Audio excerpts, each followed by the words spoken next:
So isang matinding posibilidad nga po ang posibleng mangyari para sa ating pambansang kamao Manny Pacquiao. Ito po ay matapos ibalita kanina lamang ng isa sa pinakalihitimong boxing news media outlet sa buong mundo na World Boxing News na nag-aantay kay Manny Pacquiao ang isang world title shot para sa WBC Junior Middleweight title sa edad na 48 years old sa susunod na taon. Ito ay dahil umano sinabi mismo ni Keith One-Time Thurman na aalukin niya si Pacquiao ng laban kung sakaling siya ang palari na manalo kontra kay Sebastian Fundora. Ayon kay Thurman ay handa daw siyang depensahan ang kanyang WBC Junior Middleweight World Title belt kay Pacquiao para sa isang bigating rematch. Dahil kahit ano umano ang sabihin natin, ay magandang laban pa rin daw ito at pagkakataon niya umano ito para makabawi sa ating pambansang kamao. Lalo pat ito lang umano ang bukod tanging nag-iisang fighter na nagbigay ng mansya sa malinis niyang record. Bukod dyan ay kung matalo man si Thurman, ay maging si Fundora ay sinabi din na payag din umano siya na depensahan na sunod ang kanyang titulo kay Pacquiao. Pero ang problema nga po dito ay dahil dehadong-dehado si Pacman sa pagkakataon na ito. Dahil bukod sa kanyang edad na halos 50 anyos, ay ang titulong inaalok sa kanya nila Thurman at Fundora ay Junior Middleweight belt. Ang parehong titulo na ito ay ang siyang nasungkit ni Pacquiao kontra kay Antonio Margarito 16 na taon na ang nakakalipas, na siyang dahilan kung bakit naging isang ganap na 8 Division World Champion siya.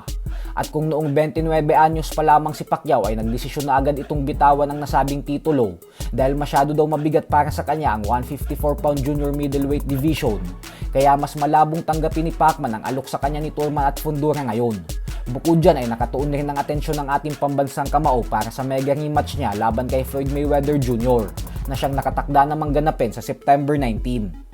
Sa kabilang banda naman mga idol ay kung atin nga pong matatandaan ay noong January 30 sa official and final weigh-in ng bakbakang Shakur Stevenson at Teofimo Lopez ay inaresto ang mag-amang Devin Haney Jr. and Sr. nang dahil sa pakikipag-away nito sa welterweight boxer na si Delante Johnson. Sinampahan ng kaso ang mag-ama ng misdemeanor assault at naaresto matapos mauwi sa ospital ng boksingerong si Delante Johnson nang dahil sa nagtamo ito ng matitinding pinsala sa katawan gawa ng panununtok ng mag-amang Haney. Ganun pa man ay agad namang nakapagpiyansa ang mag-ama at sinabing wala umanong katotohanan ang bintang sa demanda sa kanila. Subalit ang problema nga po dito ay madami ang nakakuha ng video galing sa iba't ibang anggulo na siyang posibleng magpatunay sa ginawa nila Haney. At ngayon nga po ay nakatakda ng umusad ang nasabing kaso sa korte sa susunod na linggo, April 6. Ang araw na ito ngayon ay ang siyang isa sa pinakamahalagang petsa para sa karera ni Haney. Dahil alam naman nating lahat na kapag nahatulan ng guilty ang isang tao sa pagdinig sa korte, ay makukulong talaga ito at walang piyansa.